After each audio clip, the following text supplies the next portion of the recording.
Dear viewers, সবাইকে ধন্যবাদ জানাচ্ছি। আজকে আমি পাস্ট ইনডিফিনিট টেন্সের উপরে খুব সংক্ষেপে একটি আলোচনা নিয়ে আসতেছি। এই আলোচনাটি দেখার জন্য সবাইকে আহ্বান জানাচ্ছি।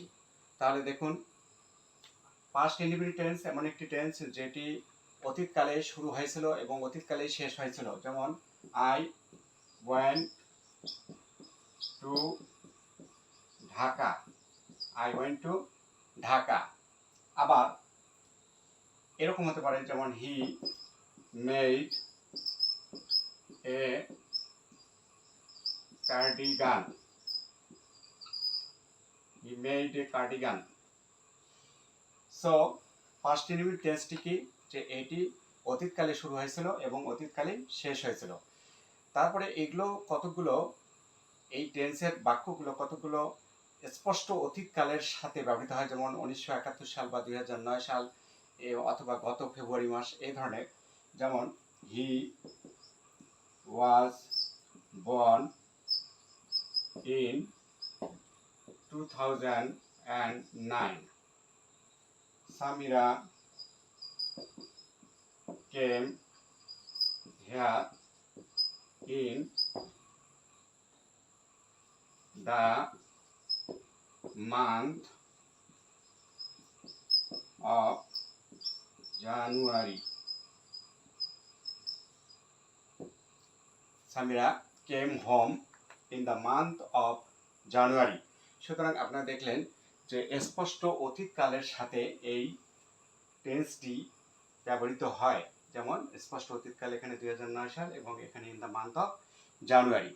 সো ডিয়ার ভিউয়ার্স, আবার এই পাস্ট ইনডিফিনিট টেন্স কতগুলো অ্যাডভার্বিয়াল অফ টাইম, যেগুলো পাস্ট টাইমকে প্রকাশ করে থাকে, সেগুলোর সাথে ব্যবহৃত হয়। যেমন লাস্টের সাথে যদি কোনো সময় দেন, যেমন উইক, ইয়ার, মান্থ এটসেট্রা, তো last year she went to England, last year she went to England. এখানে দেখুন যে লাস্ট ইয়ার, এই লাস্ট ইয়ার শব্দটা অবশ্যই কোনো অতীতকালকে প্রকাশ করতেছে, যেটা একটা অ্যাডভার্বিয়াল অফ টাইম।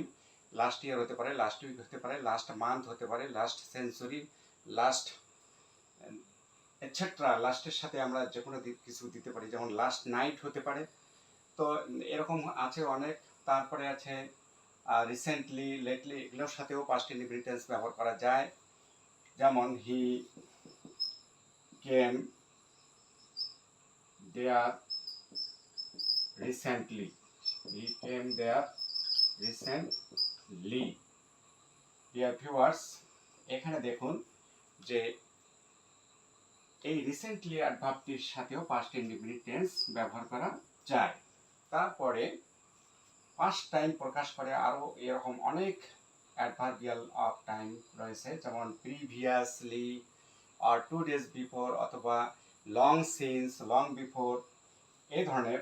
যেমন long ago, long ago Samira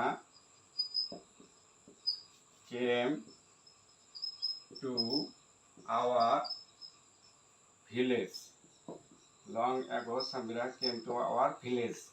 লক্ষ্য করুন দর্শক, এখানে লং অ্যাগো এটি একটি পাস্ট টাইম বা অ্যাডভার্বিয়াল অফ টাইম, যেটা পাস্ট টাইমকে প্রকাশ করছে, এটার সাথে পাস্ট ইনডিফিনিট টেন্স ব্যবহার করা হয়েছে। তো এখানে একটি বলার মতো বিষয়, সেটি হচ্ছে যে লং এর সাথে লং সিন্সও ব্যবহার করা যায়, লং এর সাথে অ্যাগো ব্যবহার করা যায়। আবার 5 years ago, 2 years ago, এই ধরনের কথা ব্যবহার করা যায়। যেমন সাবিনা কেম, আমি বারবার কেম দিচ্ছি, তা এখানে ধরুন যে did, Samira did the sum yesterday, yesterday আমি দিলাম, অথবা লং টাইম এগো, এভাবে দিলে হয়। সাবিনা, যদি আমি বলি যে সাবিনা কেম না দিয়ে এখানে দিলাম did, Sabina did the sum yesterday, অথবা long ago, Sabina did the sum yesterday or long time ago, অথবা she was a teacher long since, she was a teacher long since. দেখুন যে লং এর সাথে সিন্স ব্যবহার করা যায়, লং এর সাথে সিন্স ব্যবহার করা যায়, লং সিন্স, এবং এটি পাস্ট ইনডিফিনিট টেন্স হবে। মনে রাখবেন যে বিফোরের সাথে কোনো টাইম যুক্ত হবে না। যেমন Hasan came here before, Hasan came here before. Dear viewers, কিন্তু এই বাক্যটা যদি আমি অ্যাগো ব্যবহার করি তাহলে এরকম লেখা যায় যে Hasan came here 5 hours ago. Hassan came here 5 hours ago. Dear viewers, you see, Hassan came here 5 hours ago. 5 ঘন্টা আগে হাসান এখানে এসেছিল। আর এখানে বলা হচ্ছে যে হাসান আগে এখানে এসেছিল। সুতরাং বিফোরের সাথে কোনো টাইম ব্যবহার করা যাবে না, এটা মনে রাখতে হবে। কিন্তু এগোর সাথে আমরা টাইম ব্যবহার করতে পারি, যেমন 5 years, 2 days, এটসেট্রা। এখন আমি যে নিয়মটির কথা বলবো সেটি হলো যে প্রেজেন্ট ইনডিফিনিট অথবা প্রেজেন্ট পারফেক্ট টেন্সের সাথে পাস্ট ইনডিফিনিট টেন্স ব্যবহৃত হয়। কখন হয়? যদি সিন্স দ্বারা দুইটা ক্লোজ যুক্ত হয়। মনে রাখবো যে সিন্সের আগেরটা প্রেজেন্ট ইনডিফিনিট হবে বা প্রেজেন্ট পারফেক্ট হবে, কিন্তু পরেরটা হবে পাস্ট ইনডিফিনিট। যেমন ইট ইজ 3 days, অথবা এখানে দিলাম যে it has been 3 days since she met me, met me. Dear viewers, দেখুন যে it is 3 days since she met me. It is 3 days since she met me. অথবা বলতে পারি যে it has been 3 days since she met me, অর্থাৎ since এর পরে past indefinite tense ব্যবহার করা হচ্ছে, আর since এর আগে দুইটা টেন্স ব্যবহার করা হয়েছে, প্রেজেন্ট ইনডিফিনিট অথবা প্রেজেন্ট পারফেক্ট। আশা করি বুঝতে পারছেন। এখন আরেকটি নিয়মের কথা বলবো আমি, সেটি হলো যে পাস্ট কন্টিনিউয়াস টেন্সের সাথেও পাস্ট ইনডিফিনিট ব্যবহার করা হয়। তাহলে কেমন হবে সেটি হচ্ছে যে ধরুন কোনো একটি কাজ চলতেছে এমন একটি মুহূর্তে, তো এর কোনো একটি মুহূর্তে বিদ্যুৎ চলে গেল, তাহলে কাজটি কি হবে? বাধাগ্রস্ত হবে না?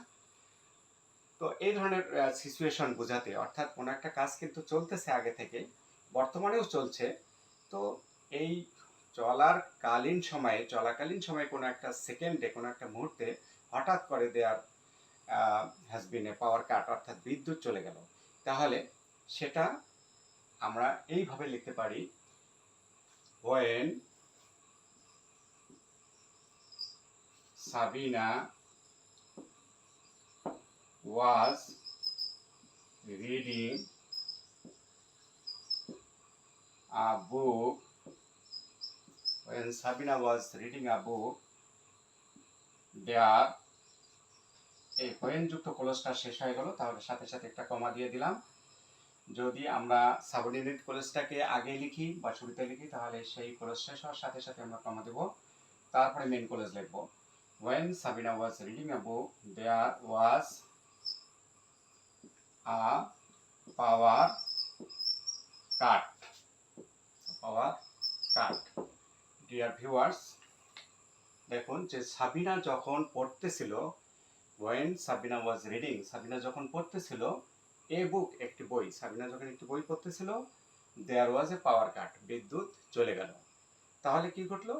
এই যে বই পড়া কাজটি বাধাগ্রস্ত হলো। তা এই ধরনের যখন সেন্স হবে, সেক্ষেত্রে আমরা when এর সাথে পাস্ট কন্টিনিউয়াস টেন্স ব্যবহার করব। যদিও পাস্ট কন্টিনিউয়াস টেন্সে কোনো আলোচনা করিনি, কিন্তু আমি পাস্ট ইনডিফিনিটের খাতিরে এটা লিখতেছি যে এই মেইন ক্লোজটা সেক্ষেত্রে, অর্থাৎ যে কাজটার দ্বারা এই চলমান কাজটি বাধাগ্রস্ত হচ্ছে সেই কাজটি হবে পাস্ট ইনডেফিনিট। যে কাজটির দ্বারা চলমান কাজটি বাধাগ্রস্ত হয় সেই কাজটি অর্থাৎ বাধা সৃষ্টিকারী কাজটা হবে পাস্ট ইনডেফিনিট। আমরা সংক্ষেপে মনে রাখবো যে বাধা সৃষ্টিকারী কাজটা হবে পাস্ট ইনডেফিনিট। যেমন দেয়ার ওয়াজ এ পাওয়ার কাট।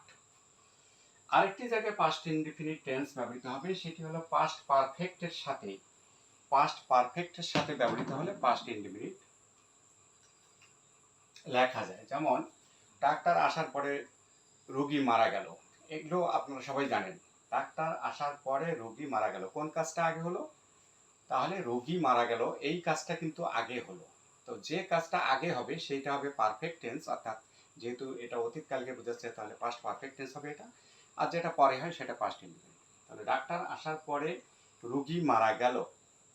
সো ডাক্তার আসার পরে রোগী মারা গেল, এভাবে যদি বলি তাহলে ডাক্তার আসা কাজটা আগে। সুতরাং দ্য পেশেন্ট